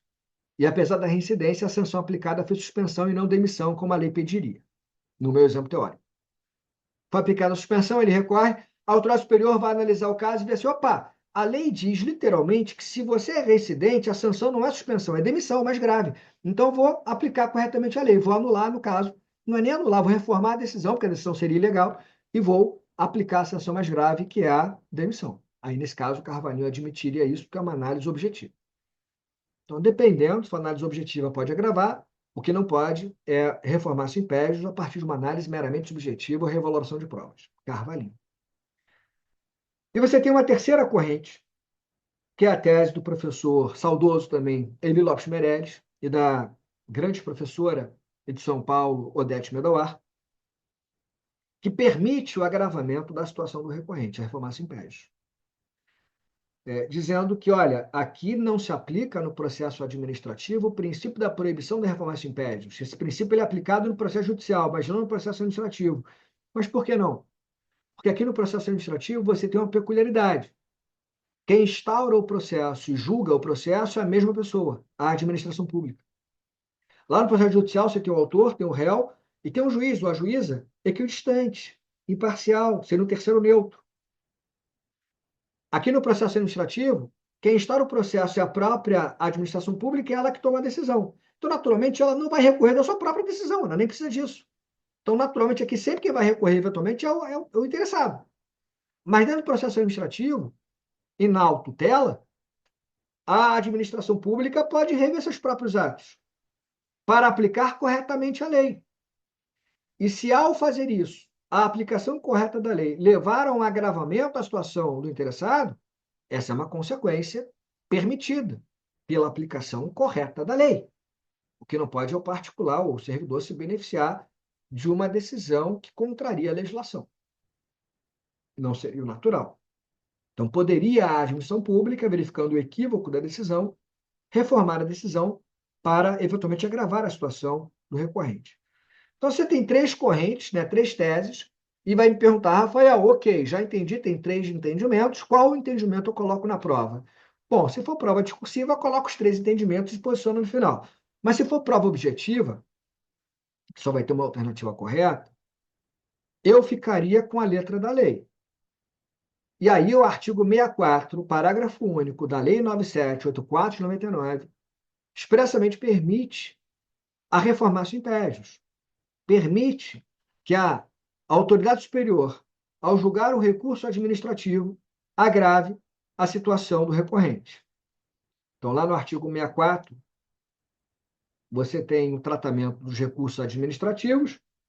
Ao 64, parágrafo único, diz assim: se dá aplicação do disposto neste artigo, o artigo está tratando de recurso administrativo, decorrer gravame, piora, gravame a situação do recorrente, este deverá ser certificado para que formule suas alegações antes da decisão. Então, eu posso agravar. O que ele está dizendo é que, se eu vou julgar um recurso administrativo, eu sou autoridade superior, se eu percebo que eu posso agravar a situação do recorrente, eu intimo esse recorrente para se manifestar mais uma vez. Manifestando-se ou não, eu vou decidir. E poderia agravar a situação dele. Então, pela letra da lei, cabe reformar-se impérios no recurso administrativo, artigo 64, parágrafo único da lei 9784. Cuidado, pegadinha aqui, cuidado. Eu estou falando de recurso administrativo. Não confunda com revisão administrativa. A gente já fez a distinção entre recurso e revisão. Olha aqui, voltei o slide. Recurso é interposto dentro da mesma relação processual. Você prolonga a discussão naquele mesmo processo. Revisão é quando aquele processo já terminou e aí, posteriormente, surgem fatos novos ou circunstâncias novas que demonstram que a decisão tomada no processo foi errada. Aí você vai ter um segundo processo, que é o processo de revisão. A gente já fez essa distinção e eu digo o seguinte: se a Lei 9784 de 99 permite a reformar impédios no julgamento do recurso administrativo, o agravamento da situação, a mesma lei, não permite essa reforma impédios, não permite o agravamento da situação no âmbito de uma revisão administrativa. No recurso pode agravar a situação do recorrente. Na revisão, não pode. E isso aparece no artigo 65, parágrafo único. Então, você vai lá para a Lei 9784, de 99, e agora vai para o artigo 65, parágrafo único. Estou aqui com a lei aberta. 65. Caput.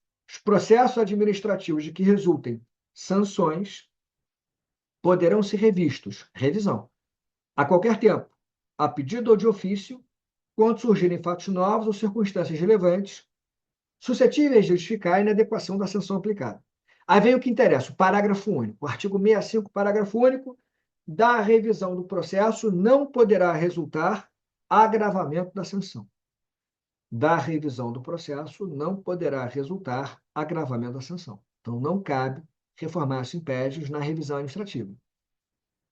Mas, pela mesma Lei 9784, lá no artigo 64, parágrafo único, caberia reformar impédios para os recursos administrativos. Tema é polêmico na doutrina, mas essa é a literalidade, digamos assim, da Lei de Processo Federal. E, por fim, aqui nesse slide, não menciona a decadência administrativa. A decadência, que é a perda do direito, prescrição, perda da pretensão, aquela distinção clássica do direito civil. A decadência administrativa ela é mencionada no artigo 54 da Lei 9784 de 99. E aí eu queria fazer uma expressa menção ao artigo 54 pela importância do tema, né? O artigo 54 diz assim: o artigo 54 fala da decadência. Entre aspas. O direito da administração de anular os atos administrativos de que decorram efeitos favoráveis para os destinatários, esse direito de anular atos administrativos de que decorram efeitos favoráveis para os administrados, para os destinatários, decai em 5 anos, contados da data em que foram praticados, salvo comprovada má-fé. O que eu quero chamar a atenção aqui? Bom, primeiro que a decadência administrativa é essa perda do direito. Que direito, Rafael? Do direito que a administração pública tem na autotutela de anular seus próprios atos ilegais. No âmbito da autotutela, está lá no artigo 53 da mesma Lei 9784 e na súmula 473 do STF, no âmbito da autotutela, a administração pública vai anular seus atos ilegais e pode revogar seus atos válidos por conveniência ou oportunidade. E aí, para anulação, entra em cena a decadência. Diz a lei que para anular atos ilegais que geram efeitos favoráveis para as pessoas, o poder público tem que anular esses atos no prazo de 5 anos. E se não anular no prazo de 5 anos, dormir no ponto, deixar passar o prazo, decai do direito, perde o direito e não pode mais anular. Ocorreria, então, a chamada convalidação involuntária do ato ilegal. Apesar de ilegal, como ele não foi anulado no prazo de 5 anos, os efeitos desse ato serão preservados, porque houve a decadência administrativa. Se você tiver com a lei aberta, leia junto comigo ou leia depois com calma, mas vamos lá. O artigo 54 fala da decadência, ele tem que ser compreendido de forma fatiada. Vamos lá. O direito da administração de anular atos administrativos. Então, está falando de anulação, não está falando de revogação. Para revogar, Rafael, tem prazo? Não. Eu posso revogar um ato a qualquer tempo. Para anular, eu tenho prazo de 5 anos para anular. Para revogar, a qualquer tempo. Por que essa diferença, gente? Pela própria essência da anulação da revogação. Quando a gente fala em revogação, a gente pressupõe um ato que é válido. Você revoga atos válidos discricionários. Então você pode mudar de ideia a qualquer tempo. E ao revogar um ato, porque ele não atende mais o interesse público, o que você vai fazer? Você vai retirar o ato dali para frente. Ex nunc Dali para frente, não vai retroagir. Prospectivos, efeitos. Tudo que o ato produziu até então vai ser preservado. Eu posso fazer isso a qualquer tempo. Como se trata de ato discricionário, não gera direitos adquiridos em regra, expectativas de direitos, então eu posso revogar dali para frente sem nenhum problema, preservando tudo que o ato produziu. Já na anulação, você pressupõe um ato ilegal. E o ato é ilegal desde a origem, o que significa dizer que os efeitos que esse ato produziu também são efeitos ilegais. Aí isso não pode. Então, ao anular um ato ilegal, você corta o mal pela raiz. Você anula desde a origem. Efeitos ex tunc, retroativos, desde a origem. Opa, se você anula desde a origem, se você demorar muito a anular um ato e anular esse ato retroagindo essa anulação desde a sua edição, porque tudo foi legal, você vai gerar uma insegurança jurídica. Você vai desfazer um ato retroativamente, gerando alguma instabilidade social. Então, para isso, a legislação diz tem que ter um prazo razoável. Senão isso vai gerar uma violação grave à insegurança jurídica. Vai gerar uma violação grave ao princípio da segurança jurídica. E qual é o prazo? Artigo 54 fala do prazo de 5 anos. Então, vamos lá. O direito da administração de anular atos administrativos. A decadência só se opera na anulação de atos ilegais. Não se fala em decadência para revogação, ok? Primeiro ponto. Volta lá para o artigo 54. O direito da administração de anular os atos administrativos de que decorram efeitos favoráveis para os destinatários. Decai em 5 anos. Esse é o outro ponto. Você só vai falar em decadência se for um ato ilegal que gera efeito favorável para a pessoa. Há uma gratificação de um servidor, uma gratificação que gera um aumento na remuneração do servidor, uma gratificação que você vai reconhecer como ilegal. Uma licença que beneficiava alguém que você vai considerar ilegal. Esses atos que geram efeitos favoráveis, benefícios para os destinatários, são esses atos que se submetem à decadência de 5 anos. Contrário senso. Rafael, se não for um ato que gera efeito favorável ao destinatário, ao contrário, então, se for um ato que sanciona o destinatário, que restringe seu direito, aplica uma sanção ao destinatário, bom, aí não há decadência. A qualquer tempo você pode rever a decisão. Entra em cena a revisão administrativa. Quando há uma sanção aplicada e surgem fatos novos ou circunstâncias que revelam que aquela sanção não deveria ter sido aplicada, o artigo 65 da Lei 9784 diz que a qualquer tempo, não tem prazo de 5 anos, a qualquer tempo você poderia rever a decisão. Então, aqui a decadência é para anular atos administrativos que geram efeitos favoráveis para os destinatários. Se gera um efeito desfavorável, uma sanção, por exemplo, a sanção poderia ser rediscutida a qualquer tempo se surgidos fatos novos ou circunstâncias novas. Seria por meio de uma revisão administrativa. E aí, decadência para 5 anos, contados da data que foram praticados, aí na parte final, entre aspas, salvo comprovada má-fé. Há uma polêmica doutrinária de como se interpretar isso, mas pela literalidade, se houve má-fé do destinatário do ato, está se beneficiando do ato, mas ele atuou com má-fé, conluio com um agente público. Dolosamente ali fizeram uma fraude, um conluio para aplicar incorretamente a lei, se beneficiar indevidamente. Havendo má-fé, você não teria aplicação nesse prazo decadencial de 5 anos. É a literalidade do artigo 54. Pessoal, é importante dizer que tem um projeto de lei no Congresso Nacional para alterar a Lei 9784 de 99. Só que a gente não consegue ficar comentando PL, porque muitos projetos de lei são engavetados, né? Então vamos esperar para ver se sai esse PL um dia, reformando a lei do processo administrativo federal. Eu estou gravando essa aula aqui em janeiro de 2025, e nesse momento vale a Lei 9784 de 99, com a redação que lhe é dada, e a gente analisou o tema do processo administrativo a partir dessa redação que vigora lá em relação à Lei 9784.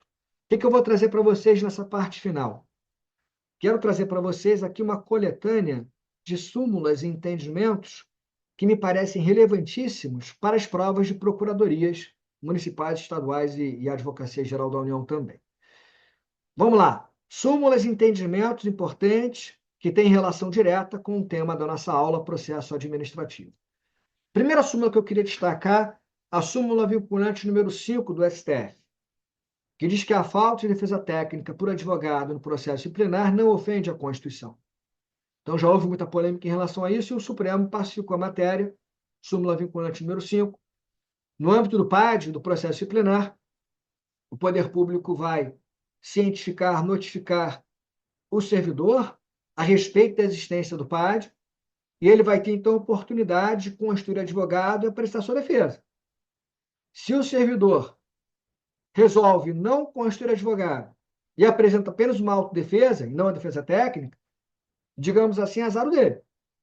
Porque, de acordo com o Supremo, a decisão que vai ser prolatada no final desse processo vai ser válida, porque não é peremptória e obrigatória a presença do advogado fazendo a defesa técnica do acusado no PAD. O que é fundamental é que o poder público dê oportunidade para o acusado constituir advogado. Mas se o acusado toma a decisão de não constituir advogado, não ter defesa técnica, o problema é dele. A decisão, no final, vai ser válida. Se ele for demitido, por exemplo, no final do PAD, a demissão a priori será válida. Você não poderá invalidar a decisão argumentando que não tinha advogado. Você foi cientificado, foi dada a oportunidade, você que não quis construir advogado. Essa é a súmula vinculante número 5 do STF. Aqui é a súmula vinculante 21 do Supremo, que a gente já mencionou naquela discussão do recurso administrativo, né, e do condicionamento do julgamento do recurso ao depósito de valores.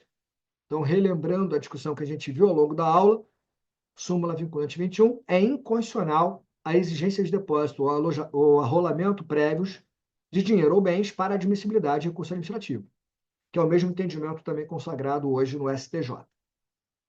Então, súmula 21 do STF, vinculante, vai na linha também, o STJ vai na mesma linha. Enfim, é um entendimento que prevalece para você colocar à prova.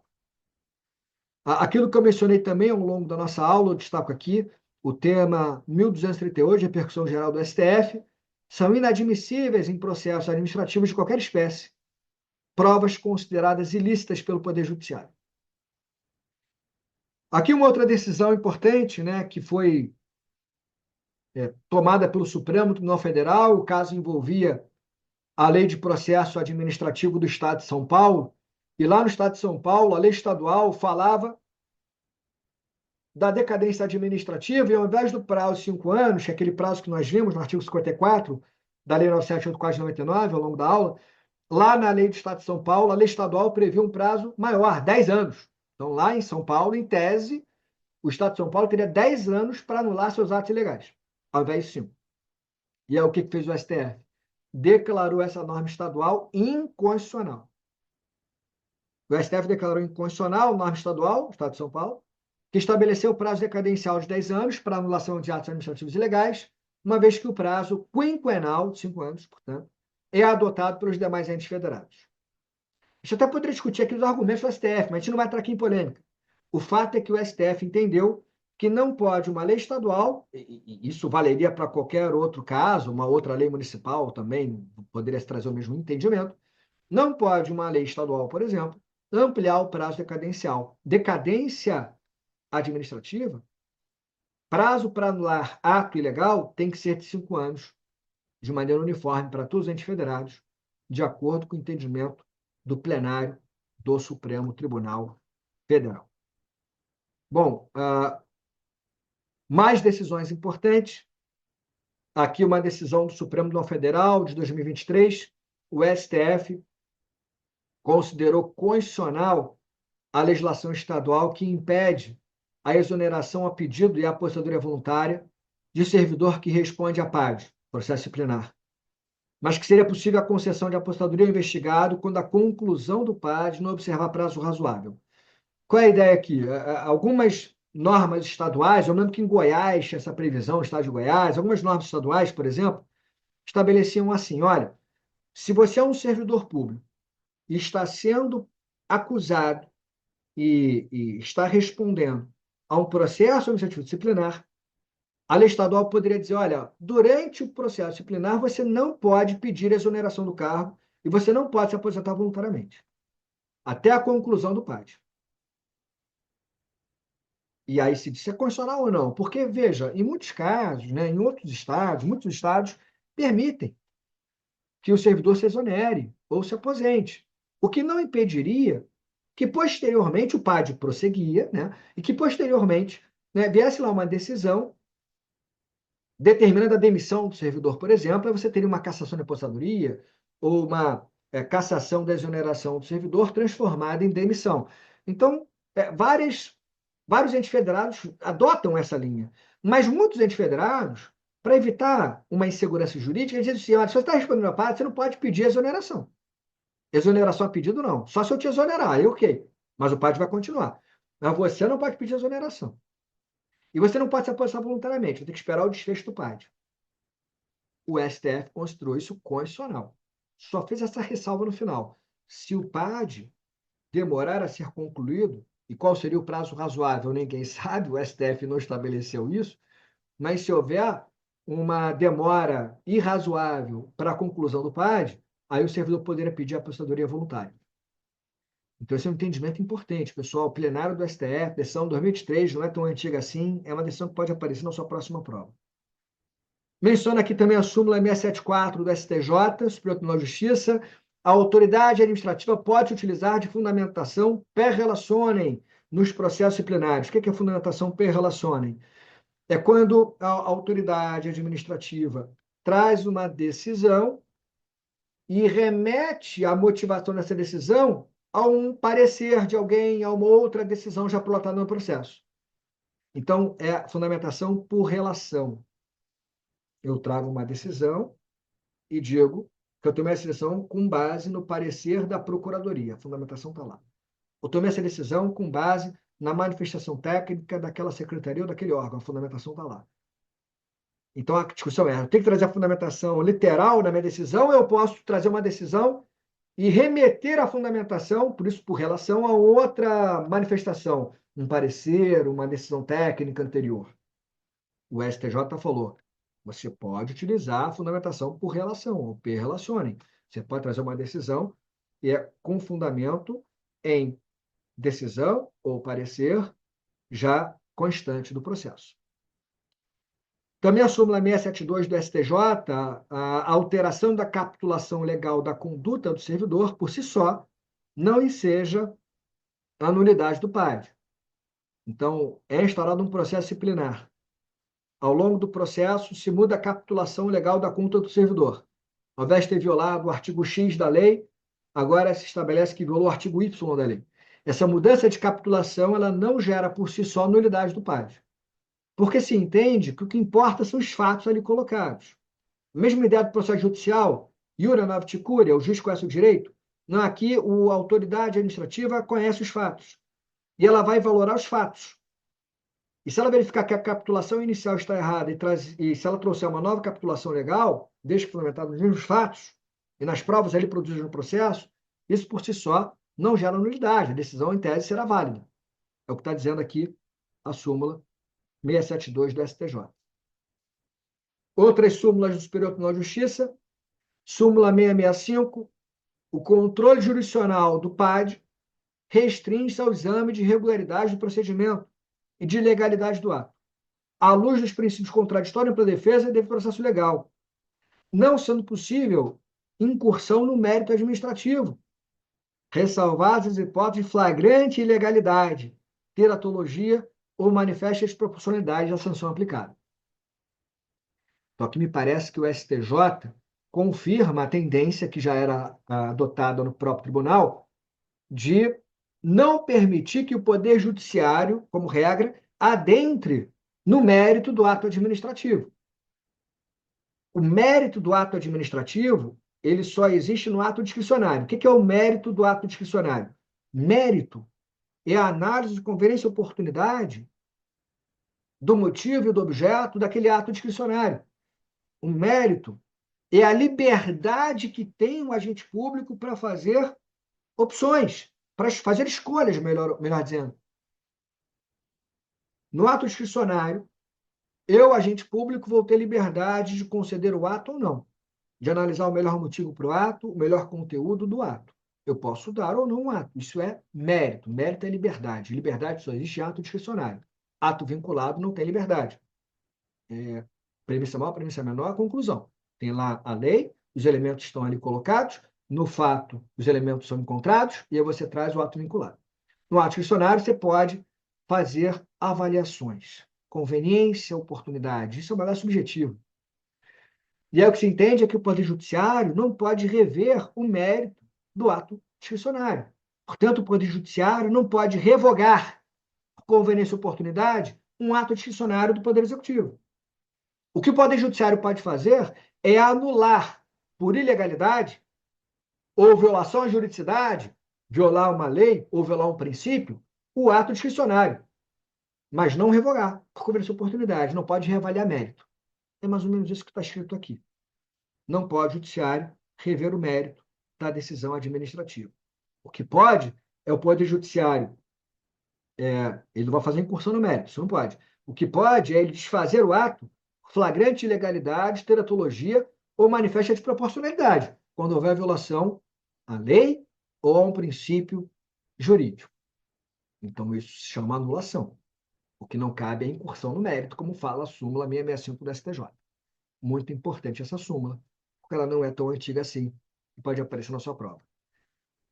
Aqui eu destaco a súmula 591 do STJ, que diz que é permitida a prova emprestada no processo disciplinar, desde que autorizada pelo juízo competente, respeitados contraditório e ampla defesa. Então, a questão da prova emprestada é essa admissão da prova emprestada no PAD, desde que essa prova emprestada seja devidamente autorizada pelo Poder Judiciário, pelo juízo competente, e desde que lá essa prova tenha sido obtida com ampla defesa contraditória, tenha sido submetida à ampla defesa contraditória, e aqui também vai ser submetida, no âmbito do processo disciplinar, à ampla defesa contraditória. Então, súmula 591.